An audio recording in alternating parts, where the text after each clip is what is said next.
En primer lugar, me gustaría preguntarle, ¿quién es Jordi Ajauset? Bueno, una buena pregunta para empezar. Yo diría que soy una persona muy curiosa, con muchas inquietudes, y en función de las distintas etapas de mi vida he ido priorizando unas u otras. Podría resumirlo, por ejemplo, diciendo que nací músico, me formé como ingeniero, actualmente soy profesor de materias tan dispares como economía, sonido y psicología de la música, soy un apasionado de la neurociencia y me gusta estudiar, investigar y divulgar todo aquello relacionado con el sonido, la música y los efectos en los seres vivos. ¿Por qué somos influenciables por el sonido y la música? El ser humano nace y vive en un entorno sonoro. Ya desde el momento en que somos gestados, estamos en el útero materno, vivimos rodeados de sonidos internos. A partir de la cuarta o quinta semana es posible percibirlos y a partir del cuarto mes es cuando ya tenemos el sistema auditivo totalmente formado. Más adelante, si nos fijamos, nuestra marcha, por ejemplo, al ser bípeda, implica un ritmo. Tenemos también un ritmo cardiovascular, tenemos un ritmo respiratorio, existen los ritmos circadianos, es decir, que suele decirse que el ser humano es un ser musical. ¿Cómo nos influyen el sonido y la música?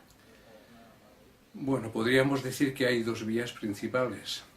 En primer lugar, tenemos que decir que el sonido y la música son estímulos físicos y por lo tanto a este tipo de estímulos el cerebro ofrece una respuesta. Hay por una parte la vía cerebral a través del sistema nervioso y por otra parte estaría la vía directa, la vía física de respuesta de un estímulo físico directamente a nuestro organismo.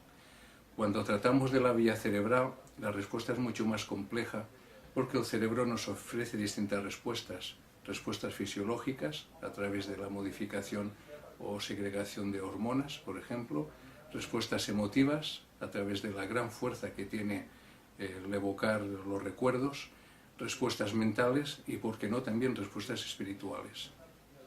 ¿Podríamos decir, por tanto, que el sonido y la música curan?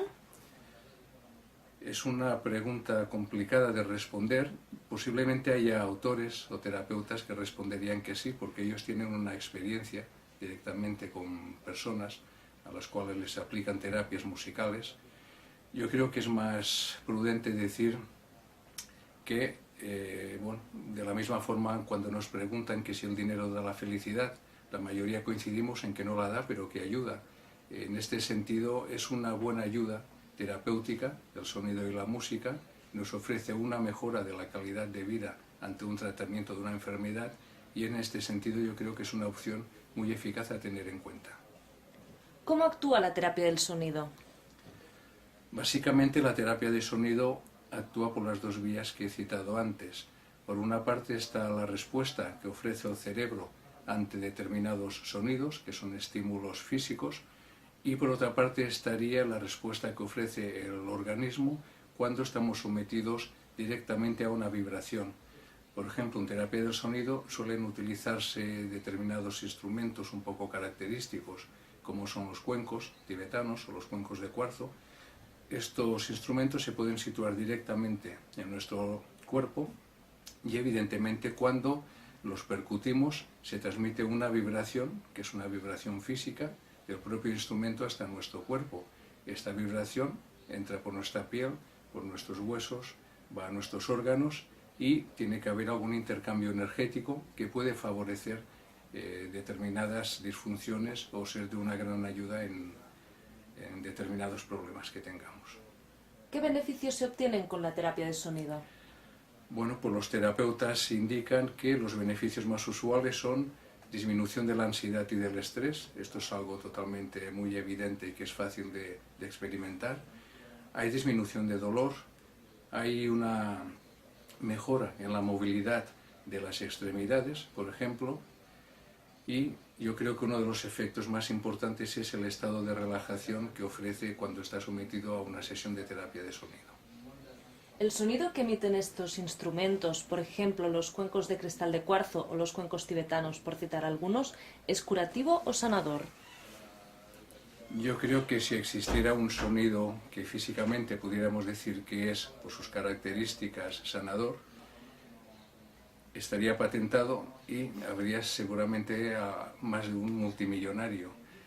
Yo no creo en un patrón o en un sonido que sea sanador de por sí, porque hay que tener en cuenta que en este tipo de terapias, como en otras, lo que influye es, por una parte, las características físicas del sonido, por otra parte, las características del medio, quién produce ese sonido, si es una persona con su voz, si está tocando un instrumento, cuál es su intencionalidad, cuál es su actitud, pero finalmente está la persona que recibe este sonido.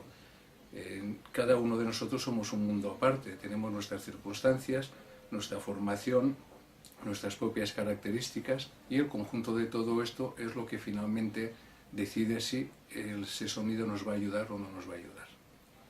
¿Qué puede decirme acerca de los mantras? ¿Son realmente poderosos? ¿Qué beneficios aportan?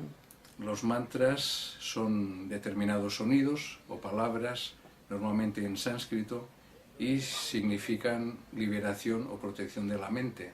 De hecho, es un recurso que se utiliza para tener a la mente concentrada en unos determinados sonidos, de manera que podamos evitar lo que los budistas suelen llamar el parloteo mental o el mono, que se mueve y no nos deja, nos invade continuamente con una serie de pensamientos. El poder de los mantras, bueno, pues aquí nos encontramos también con dos posibles opciones. Hay quien dice que la propia vibración de ese sonido a través del paladar puede llegar hasta el hipotálamo y a partir de allí repercutir fisiológicamente en nuestro organismo, y hay quien dice que lo que importa es realmente la carga emotiva, cómo pronuncias tú esa palabra o cómo la piensas, porque un mantra no hace falta verbalizarlo, se puede también hacer con el pensamiento, y todo el poder que tú pongas, no esa intención que pongas al decir esas palabras, establece como un diálogo interno con esa parte tuya tan poderosa, que es la que realmente puede llegar a movilizar los recursos internos. Finalmente, ¿cree que debería investigarse más acerca de la relación cerebro, música, sonido y salud? Totalmente. Yo creo que en nuestro país hacen falta más recursos, hace falta una sinergia de todas aquellas personas que de una manera aislada están acometiendo este tipo de investigaciones. En los países europeos hay muchos centros universitarios de investigación que se dedican a ello, por no citar los típicos centros americanos, y yo creo que los beneficios que se pueden obtener de las terapias musicales, al fin y al cabo, afectan a uno de los recursos más importantes que tiene la sociedad, que tiene el ser humano, que es la salud, y yo creo que vale la pena dedicarle recursos.